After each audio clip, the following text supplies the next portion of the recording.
हरे कृष्णा। ज्येष्ठ मास के शुक्ल पक्ष में आने वाली एकादशी यानी पांडव निर्जला एकादशी या भीम एकादशी, इस एकादशी के विषय में सभी वैदिक शास्त्रों के रचयिता श्रील व्यासदेव जी कहते हैं कि इस निर्जला एकादशी का पालन करने से सभी तीर्थों में स्नान करने का पुण्य फल मिलता है और मृत्यु के समय यमदूतों के स्थान पर सुंदर विष्णु दूत उस व्यक्ति को लेने आते हैं। तो चलिए आज के इस वीडियो में जानते हैं कि आखिर इतनी विशेष निर्जला एकादशी का पालन करने की संपूर्ण व्रत विधि क्या है। इस दिन पूजा के शुभ मुहूर्त कौन से हैं? इस दिन निर्जल उपवास कैसे रखना चाहिए? व्रत का संकल्प कैसे लिया जाए? भगवान की पूजा या अभिषेक कैसे करें? संध्या पूजन और जागरण कैसे करें? निर्जला उपवास के दिन क्या खाया और पिया जा सकता है? संपूर्ण दिन में क्या करना चाहिए? भगवान की पूजा कैसे करनी चाहिए और इसका पारण करने के लिए किन किन बातों का ध्यान रखना चाहिए? ये और ऐसे अनेक प्रश्नों के उत्तर आज आपको इस वीडियो में मिलने वाले हैं, तो अंत तक इस वीडियो को अवश्य देखिएगा और अगर अच्छा लगे तो इसे लाइक करके अपने सभी मित्रों को भी शेयर कीजिएगा। तो चलिए आज का वीडियो आरंभ करते हैं। इस बार आने वाली निर्जला एकादशी का पालन 2 दिन किया जा रहा है और ये दोनों दिन है 6 और 7 जून 2025। सामान्य रूप से स्मार्त लोग इस एकादशी का पालन 6 जून को करेंगे और वैष्णव भक्त इस एकादशी का पालन 7 जून को करेंगे, क्योंकि इस बार व्यंजुली महाद्वादशी आ रही है और वर्ष में ऐसी 8 महाद्वादशी आती है, जिसके आने पर वैष्णव भक्त एकादशी तिथि का त्याग करके महाद्वादशी पर ही एकादशी का व्रत रखते हैं। अगर निर्जला एकादशी की तिथि और समय तथा मुहूर्त के विषय में आप और विस्तार से जानना चाहते हैं तो निर्जला एकादशी कब है, इस विषय पर हमने एक विस्तृत वीडियो भी बनाया है। आप चाहे तो वो उसे सुन सकते हैं और उसका लिंक नीचे डिस्क्रिप्शन बॉक्स में भी मिल जाएगा।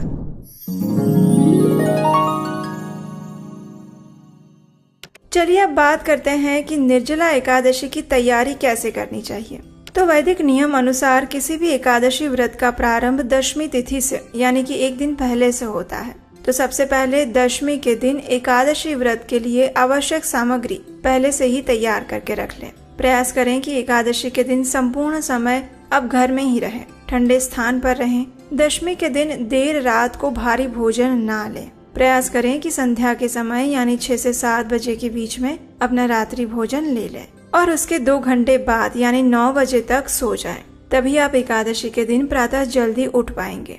सोने से पहले भगवान श्री कृष्ण से प्रार्थना करें कि कल आने वाली निर्जला एकादशी का पालन करने के लिए वे आपको क्षमता और योग्य चेतना प्रदान करें। अपने मोबाइल में या घड़ी में अलार्म लगाएं और सोते समय मोबाइल का उपयोग बिल्कुल भी ना करें, वरना आपको पता भी नहीं चलेगा कि 9 बजे के सोए हुए कब 12 बज गए और अभी भी आप जाग ही रहे हैं। 12 बजे सोकर सुबह 4 बजे नहीं उठ पाएंगे। इसलिए अपने मन और इंद्रियों को संयम में रखें और जल्दी से सो जाएं।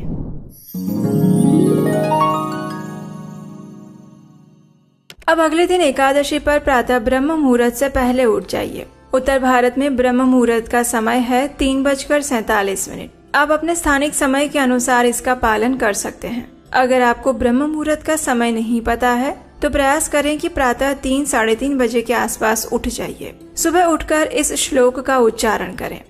कराग्रे वसते लक्ष्मी, करमूले सरस्वती, कर मध्ये तु गोविंदम, प्रभाते कर दर्शनम। इस प्रकार सबसे पहले भगवान को, अपने गुरु को, श्रील प्रभुपाद जी को याद करें और उन सब से निर्जला उपवास रखने के लिए आशीर्वाद की याचना करें। अब देखिए, ब्रह्म मुहूर्त से पहले के समय में आप जल पी सकते हैं, इसलिए दांतों को स्वच्छ करना, स्नान करना और आवश्यकता अनुसार जल पीना, ये कार्य आप ब्रह्म मुहूर्त से पहले कर लीजिए। उसके बाद अपने घर में पूजा के स्थान या मंदिर के पास जाइए, उस स्थान को स्वच्छ करिए। अपने गुरु और परम भगवान श्री हरि को याद करते हुए मंदिर के द्वार खोलिए। प्रतिदिन आप जिस प्रकार विग्रहों की सेवा पूजा करते हैं उसी प्रकार सेवा कीजिए और फिर भगवान के समक्ष हाथ में गंगा जल लीजिए और निर्जला एकादशी व्रत का संकल्प लीजिए। अगर आपके पास गंगा जल नहीं है तो आप सामान्य कोई भी जल ले सकते हैं और उसमें गंगा, यमुना, गोदावरी, कावेरी, नर्मदा इत्यादि पवित्र नदियों का स्मरण करके उनका आवाहन कीजिए और संकल्प के समय इस मंत्र का उच्चारण कीजिए। एकादश्यां निराहारः स्थित्वा अहं परेहनि भोक्ष्यामि पुंडरीकाक्ष शरणं मे भवाच्युत। इसका अर्थ है, एकादशी के दिन मैं भोजन से विरत रहूंगा और अगले दिन ही अन्न ग्रहण करूंगा। हे पुंडरीकाक्ष, हे अच्युत, कृपया मुझे अपनी शरण में लीजिए। इस प्रकार संकल्प के बाद अब आप अपने घर में भगवान की मंगला आरती कीजिए। अगर घर में नहीं कर सकते तो आसपास कोई इस्कॉन मंदिर या कोई भी अन्य मंदिर है जहाँ प्रातः 4:30 बजे मंगला आरती होती है, वहाँ जाइए। और अगर ये भी नहीं है तो आप ऑनलाइन मंगला आरती का दर्शन कर सकते हैं। लेकिन निर्जला एकादशी के दिन प्रातः काल में भगवान के विग्रहों का दर्शन करना अत्यंत आवश्यक है। इसलिए किसी भी माध्यम से प्रातः काल में भगवान के दर्शन अवश्य कीजिए।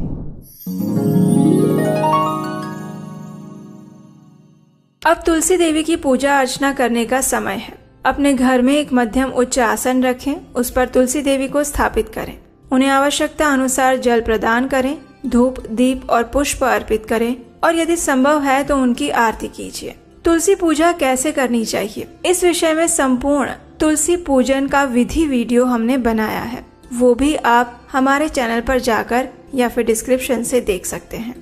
आरती के समय आपको आचमन के लिए थोड़ा सा जल पीना पड़ेगा, तो ये ले सकते हैं, लेकिन ये जल अन्न के एक दाने जितनी बूंद का ही होना चाहिए। अब देखिए, तुलसी देवी की स्थिति सर्वोपरि है, इसलिए तुलसी देवी को एकादशी में जल ना देने का कोई भी विधान शास्त्रों में नहीं है। इसलिए आवश्यकता अनुसार उन्हें जल दे सकते हैं और इस बात का स्पष्टीकरण हम पहले भी कई वीडियोस में कर चुके हैं। तुलसी आरती और पूजा करने के बाद उन्हें प्रणाम करते हुए इस मंत्र का उच्चारण करिए। वृंदायै तुलसी देव्यायै प्रियायै केशवस्य च कृष्ण भक्ति प्रदे देवी सत्यवत्यै नमो नमः। इस मंत्र का अर्थ है, हे वृंदे, हे तुलसी देवी, आप भगवान केशव की प्रिया हैं। हे कृष्ण भक्ति प्रदान करने वाली सत्यवती देवी, आपको मेरा बारंबार प्रणाम है। इस प्रकार तुलसी देवी को प्रार्थना, आरती और वंदन करने के बाद अब तुलसी देवी के समक्ष बैठकर माला के ऊपर हरे कृष्ण महामंत्र का जप कीजिए, यानी हरे कृष्ण कृष्ण कृष्ण हरे हरे, हरे राम राम राम हरे हरे। निर्जला एकादशी के दिन प्रत्येक मनुष्य को इस महामंत्र की माला पर जप करना अत्यंत आवश्यक है। इस दिन आप हरे कृष्ण महामंत्र की कम से कम 16, 25, 32, 45 या फिर 64 माला का जप करने का संकल्प लेना चाहिए। एक माला में 108 मनके होते हैं और इस प्रकार हर मनके के ऊपर आप हरे कृष्ण महामंत्र बोलेंगे और ऐसा करते करते हुए 108 बार जब आप बोल लेंगे तब एक माला पूरी होगी। और इस प्रकार आप अपनी क्षमता अनुसार और शायद अपनी क्षमता से थोड़ा अधिक प्रयास करके कम से कम 25 या 32 माला कर सकते हैं। इसमें से अधिक माला आपको प्रातः काल में तुलसी देवी के समक्ष बैठकर करनी चाहिए, एक ही आसन पर। लेकिन अगर सभी माला सुबह नहीं कर सकते तो कोई बात नहीं, संपूर्ण दिन में जब भी समय मिले उस समय भी हरे कृष्ण महामंत्र की इस माला पर जप किया जा सकता है।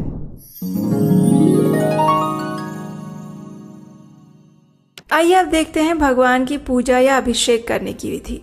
निर्जला एकादशी के दिन आप भगवान की संपूर्ण विधि से पूजा या अभिषेक भी कर सकते हैं। ये पूजा आप अपने घर में जो मंदिर या फिर पूजा का स्थान है वहाँ कर सकते हैं, या फिर भगवान की स्थापना के लिए एक अच्छा आसन बना सकते हैं। आसन स्थापित करने के लिए एक मध्यम उच्च आसन लें और उस पर सफेद या पीला वस्त्र बिछाएं। ये वस्त्र शुद्ध होना चाहिए, आपके द्वारा पहले उपयोग में लिया हुआ नहीं होना चाहिए। सबसे पहले अपने हाथों को आचमन से शुद्ध करें। उसके बाद आसन के ऊपर आप भगवान श्री विष्णु और देवी लक्ष्मी का चित्र या फिर उनके विग्रह स्थापित कर सकते हैं, या फिर भगवान श्री कृष्ण के चित्र या फिर उनके विग्रह की स्थापना भी कर सकते हैं। उसके बाद अगर आपके घर में विग्रह या लड्डू गोपाल है तो उनका अभिषेक कर सकते हैं। लड्डू गोपाल या भगवान श्री विष्णु का अभिषेक करने के लिए सबसे पहले एक स्वच्छ पात्र लें जो कि रोज के उपयोग का ना हो। पंचामृत के लिए अलग अलग पात्रों में दूध, दही, मधु, घी और मीठा पानी रख लीजिए। दूध की मात्रा सबसे अधिक होनी चाहिए और घी की मात्रा सबसे कम होनी चाहिए। फल का रस और गंगाजल मिलाया हुआ स्वच्छ जल भी साथ में रखें। चंदन, तुलसी पत्र, पुष्प और सुगंधित तेल भी रखें। सामग्री उतनी ही ले कि चरणामृत बर्बाद ना हो। उसके बाद एक मध्यम ऊंचाई वाले आसन पर अभिषेक पात्र रखें और उस पर चंदन से गोलोक मंडल बनाकर तुलसी देवी और पुष्प अर्पित करें। भगवान के विग्रह को स्वच्छ वस्त्र पहनाकर अभिषेक पात्र में स्थापित करें। पहले सुगंधित तेल और चंदन से उनके विग्रह की मालिश करें। उसके बाद क्रमशः दूध, दही, घी, मधु, रस और मीठे जल से अभिषेक करें और अंत में स्वच्छ गंगा जल मिश्रित जल से भगवान के विग्रहों को स्नान करवाएं। उसके बाद उन्हें पवित्र और शुद्ध वस्त्र पहनाएं, आभूषण से श्रृंगार करें और उसके बाद भगवान के लिए जो आपने स्वादिष्ट भोग बनाया था वो स्वादिष्ट और सात्विक भोग उसमें तुलसी पत्र रखकर भगवान को अर्पित करें। 15 मिनट बाद भगवान जब भोग स्वीकार कर लें तो उसे हटाकर घी के दीपक से आरती करें, उन्हें पुष्प और धूप अर्पित करें और अंत में भगवान विष्णु की आरती का गान करें, कीर्तन करें। अगर घर में सिर्फ भगवान के चित्र हैं तो उनको गंगा जल से स्वच्छ कपड़े से साफ कर सकते हैं और फिर उनकी अक्षत, चंदन, पुष्प, धूप, दीप इत्यादि से पूजा कर सकते हैं। इस प्रकार आप निर्जला एकादशी के दिन भगवान की पूजा अर्चना भी कर सकते हैं।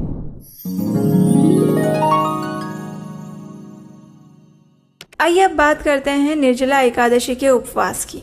तो निर्जला एकादशी के दिन अन्न के साथ साथ जल का भी त्याग करना होता है, इसलिए इस उपवास को निर्जल उपवास कहते हैं। संपूर्ण दिन किसी भी प्रकार का अन्न, जल, दूध या फिर अन्य कोई भी पेय पदार्थ नहीं लिया जाता। लेकिन हाँ, आप भगवान को भोग अवश्य लगा सकते हैं क्योंकि भगवान तो निर्जला नहीं करते हैं ना, इसलिए।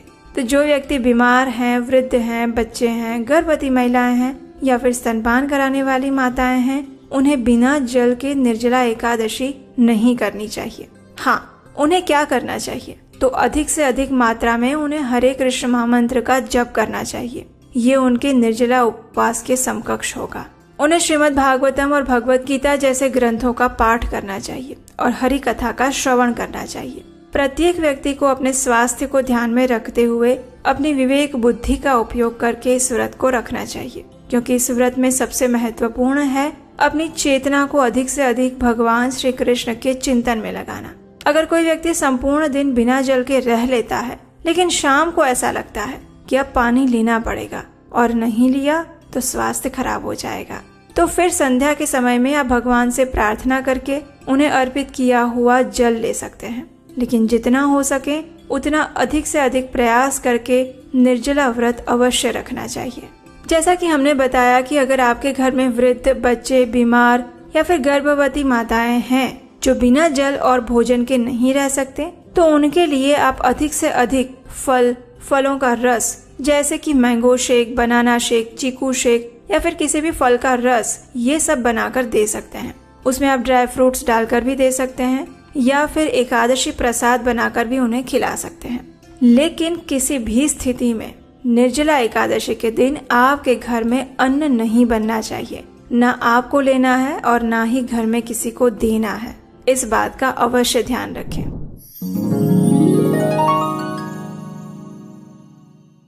चलिए अब बात करते हैं कि पूरे दिन निर्जला एकादशी के दिन क्या करेंगे। तो संपूर्ण दिन के दौरान और विशेषकर दोपहर के समय में स्वयं को अधिक गर्मी वाले स्थानों से दूर रखिए। अपने शरीर को जितना ठंडा रखेंगे उतना आपके लिए निर्जला व्रत रख पाना आसान होगा। भक्तों के साथ मिलकर श्रीमद् भागवतम के 10वें स्कंद से भगवान श्री कृष्ण की बाल लीलाएं पढ़ सकते हैं। प्रमाणभूत वक्ता से भगवान की लीला कथा सुन सकते हैं। इस दिन आप कुछ भक्त साथ मिलकर या फिर मंदिर में बैठकर विष्णु सहस्त्र नाम, नरसिंह कवच, श्री राधा कृपा कटाक्ष स्तोत्र, ब्रह्म संहिता इत्यादि स्तोत्रों का पाठ कर सकते हैं, कीर्तन कर सकते हैं या फिर संपूर्ण भगवत गीता के श्लोकों को पढ़ सकते हैं। अगर गर्मी ज्यादा लग रही है या फिर नींद आ रही है तो ठंडे पानी से स्नान कर लीजिए।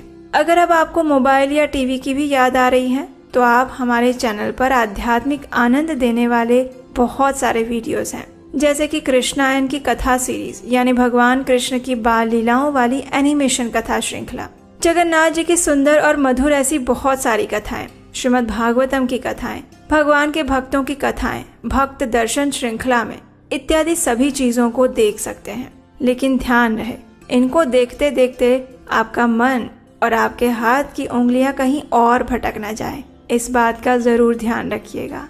अब संध्या के समय भगवान के समक्ष और तुलसी देवी के समक्ष घी का दीपक प्रज्वलित करें, अगरबत्ती करें और परिवार के साथ बैठकर हरे कृष्ण महामंत्र का कीर्तन करें। अगर आपके पास घर में करताल या मृदंग है तो उसके साथ कीर्तन करें, सबसे अच्छा होगा। अगर नहीं है तो आप बिना उसके भी कीर्तन कर सकते हैं। उसके बाद भगवान को संध्या भोग अर्पित करें और रात्रि में उन्हें शयन करवाएं। अगर आप निर्जला एकादशी के दिन संपूर्ण रात्रि जागरण कर सकते हैं तो ये सर्वोत्तम है, क्योंकि हमारे शास्त्रों में एकादशी व्रत विधि में जागरण का भी विशेष महत्व बताया गया है। जो भी व्यक्ति एकादशी व्रत का पालन करने के बाद रात्रि में जागरण करता है, उसके ऊपर परम भगवान श्री हरि की विशेष कृपा होती है। तो अगर जागरण कर रहे हैं तो प्रयास करें कि हरे कृष्ण महामंत्र का जाप करें या कीर्तन करें, या फिर भक्तों के साथ मिलकर भागवतम श्रवण करें। आध्यात्मिक चर्चा कर सकते हैं, आध्यात्मिक गेम्स खेल सकते हैं, लेकिन मोबाइल के साथ या मूवीज के साथ जागरण मत कीजिएगा, उसका कोई लाभ नहीं होगा। इससे अच्छा होगा कि आप विश्राम करें। लेकिन अगर आपको लग रहा है कि अब आप अधिक जागरण नहीं कर पाएंगे तो कोई बात नहीं, आप विश्राम भी कर सकते हैं। भगवान का स्मरण करते हुए विश्राम कर लें, लेकिन अगले दिन प्रातः काल में फिर से ब्रह्म मुहूर्त में उठ जाएं।